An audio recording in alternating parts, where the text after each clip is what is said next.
आप सभी को जय मसीह की। खुदावन यसु के पाक जिंदा और जलाली नाम में मैं आप सभी को सलाम कहता हूँ। Greetings to you in the matchless name of our wonderful saviour Lord Jesus Christ. मेरे भाइयों, मेरी बहनों, मैं एक बार फिर से आज के वचन में मैं आप सभी का स्वागत करता हूँ।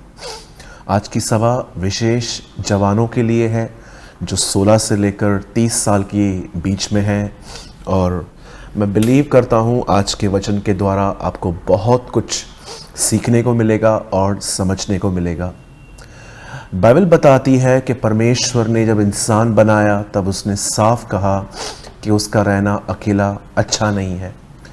एक टाइम ऐसा आता है जब हम अपने यूथ में अच्छे फ्रेंड्स चाहते हैं, हमारे पास अच्छे दोस्त हों जिनके साथ घूम सकें, फिर सकें, खाना खा सकें, अपनी बातें शेयर कर सकें।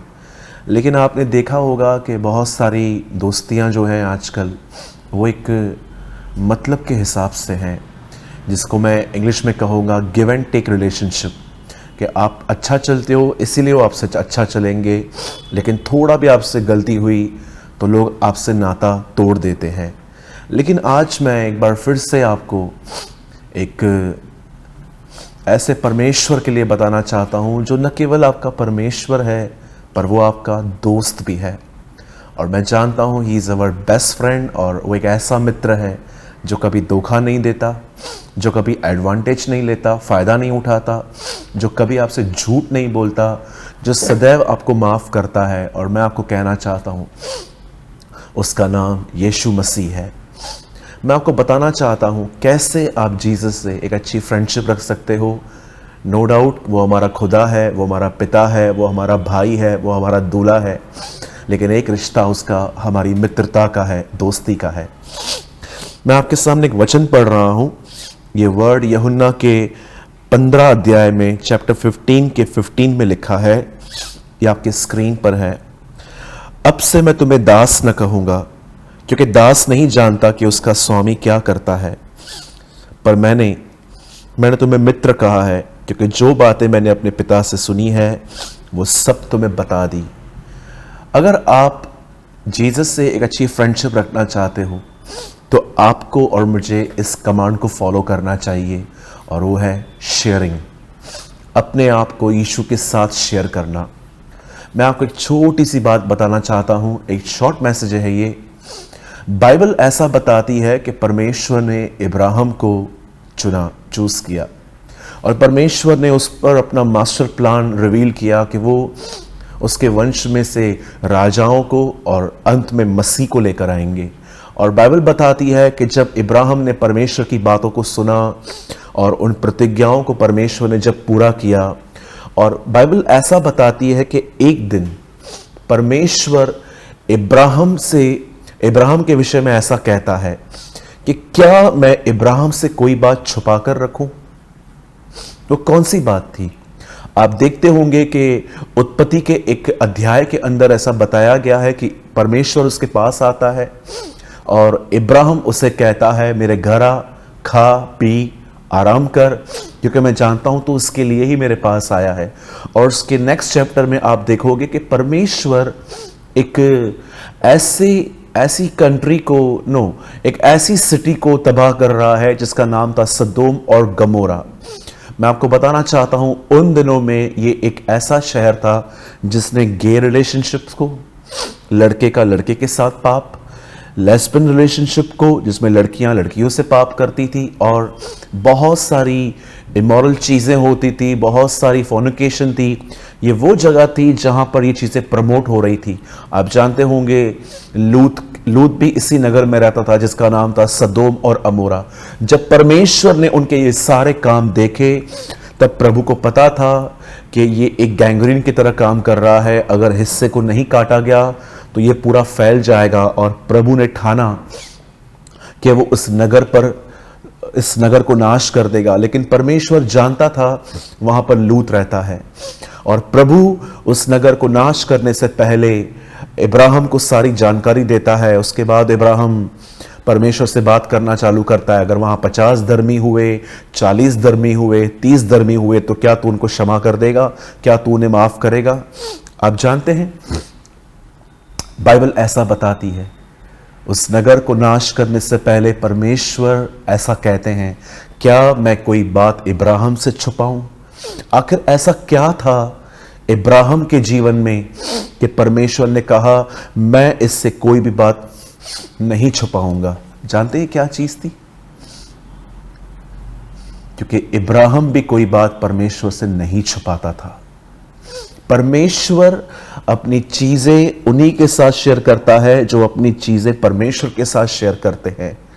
आज हम कई बार अपने मोबाइल को लेके बैठते हैं, सारी चैट्स को हम पढ़ते हैं, रिप्लाई करते हैं। कई बार तो हमारी बातचीत बड़ी लंबी चलती है, कई घंटों हम अपने दोस्तों से, यारों से बात करते हैं। लेकिन एक चीज मैं आपसे जानना चाहता हूं, आप परमेश्वर से कितनी देर बात करते हैं?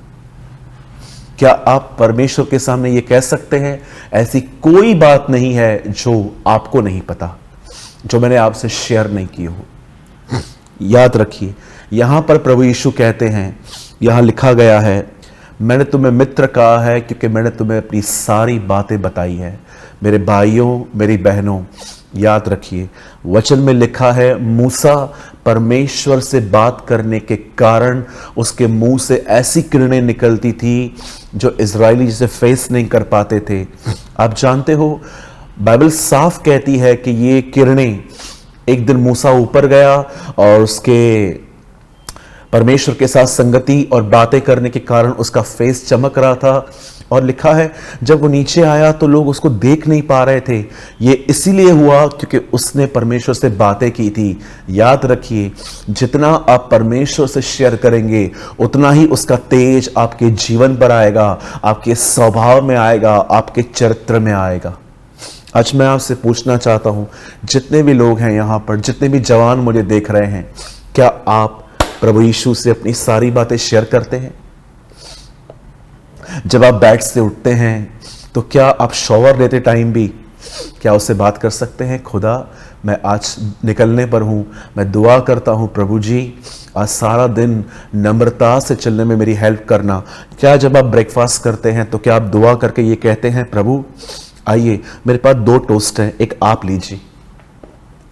क्या आप एक ऐसे व्यक्ति हैं जब आप अपने काम पे जाते हैं, अपने लैपटॉप पे बैठते हैं, तो क्या आप जब स्क्रीन को ओपन करते हैं तो क्या आप प्रभु को कहते हैं, खुदा आज के काम को ब्लेस करना, मुझसे कोई मिस्टेक ना हो इसलिए मुझे विस्डम देना?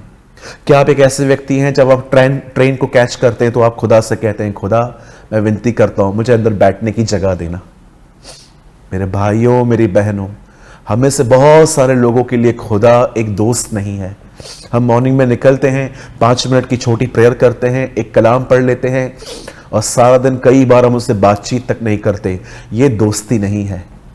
दोस्त एक दूसरे से शेयर करते हैं बात, वो एक दूसरे को बताते हैं। क्या हम यीशु से बात करते हैं? यही एक सही दोस्ती का एक सही नींव है, यही एक सही फाउंडेशन है। मैं आज यीशु का दास होने के नाते आपको इनवाइट करता हूं, आइए अपने परमेश्वर से दोस्ती करें, हम उससे अपनी बातें शेयर करें, हम अपने दर्द, अपना अकेलापन, अपनी टेंशन्स, अपना स्ट्रेस, फ्यूचर की चिंता, हम सब उसके पैरों पे रखें और उसकी दोस्ती को एंजॉय करें।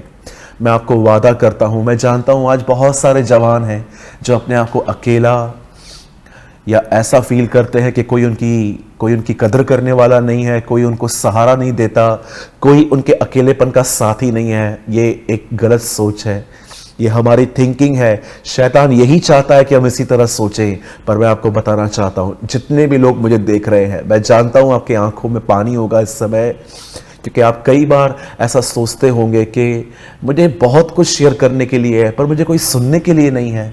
नो, देयर इज जीसस, प्रभु यीशु है। वो आपकी बातों को सुनना चाहते हैं, वो आपसे बात करना चाहते हैं। मेरे मेरे भाइयों, मेरी बहनों, सिर्फ दुख और संकट में उसके पास न जाएं, पर अपनी बातें उसे खोल कर कहें। वो आपका सच्चा दोस्त है, वो आपसे प्रेम करता है और वो जीवन के हर स्टेप पे आपका साथ देना चाहता है। सच्ची मित्रता यीशु से रखें और मैं आपको कहना चाहता हूं, उसका तेज आपके जीवन पर चमकेगा।